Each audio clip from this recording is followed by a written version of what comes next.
lugar at paaralan. Sila ay parehong matalino at hindi may kakailang may kagandahan at kagwapuhang taglay.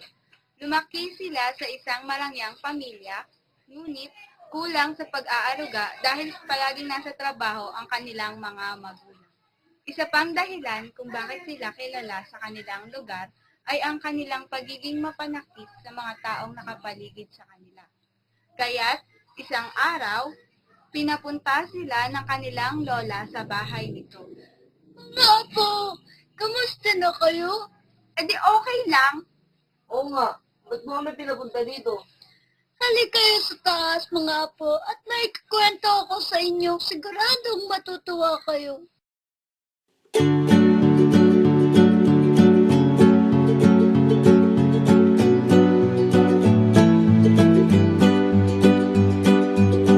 Mayroong isang magandang isla sa gitna ng karagatan. Ito ay tinatawag na Isla ng Kagustuhan.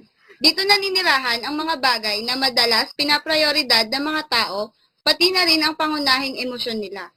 Sama-samang naninirahan ang mga ito sa kanilang minamahal na isla. Ngunit, isang araw, may nagsabi sa kanila na ang kanilang tinitirhang isla ay masisira na kaya't kailangan nilang gumawa ng sariling paraan para makaligtas. Mga kaibigan, may nakapagsabi sa akin na masisira na daw ang lugar na ito, kaya't kailangan nating maghanda. Hindi ito maaari. Mahal ko ang lugar na ito. Wala tayong magagawa, hindi natin ito kayang pigilan. Gumawa na tayo ng mga bangka habang may panahon pa. Tara na, bilisan nyo. Teka lang. Lahat sila ay nagmamadali sa pagpaplano ng mga gagawin. Abala ang lahat sa kani-kanilang gawain, maliban kay Pag-ibig.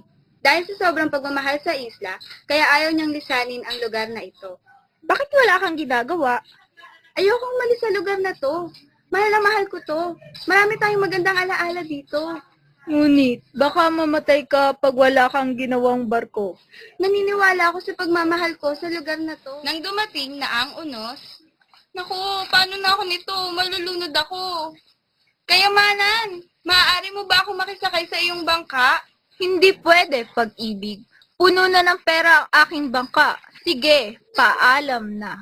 Naku, wala nang tutulong ata. Kalungkutan, maaari mo ba akong isakay?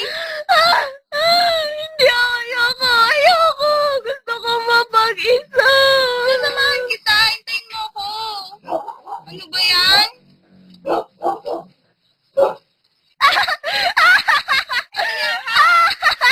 Ang saya naman. Naku, ano ba yan? Hindi niya na ako narinig. Ano ba yan? Kagandahan, maaari mo ba akong pasayakayin?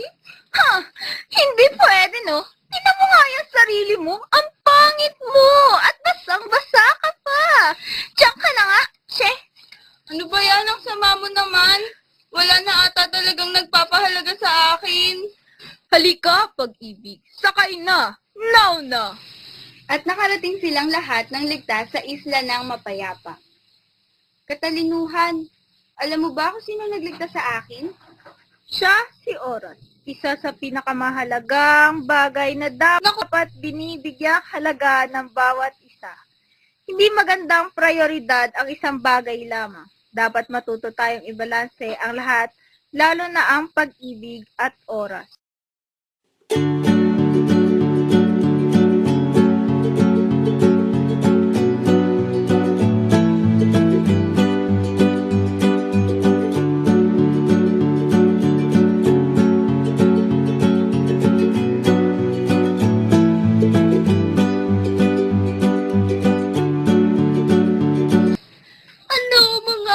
Nagustuhan niyo ba ang pinento ko sa inyo? Lola, sorry po. Bakit apo? Ang dami ko pong pagkakamali. Palagi akong nananakit ng iba.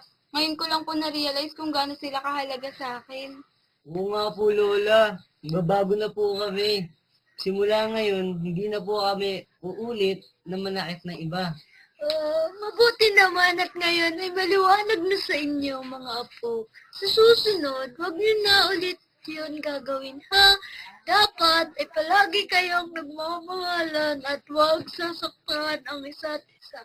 Importante din na bigyan niyo sila ng oras para maipakita ang pagmamahal niyo sa kanila.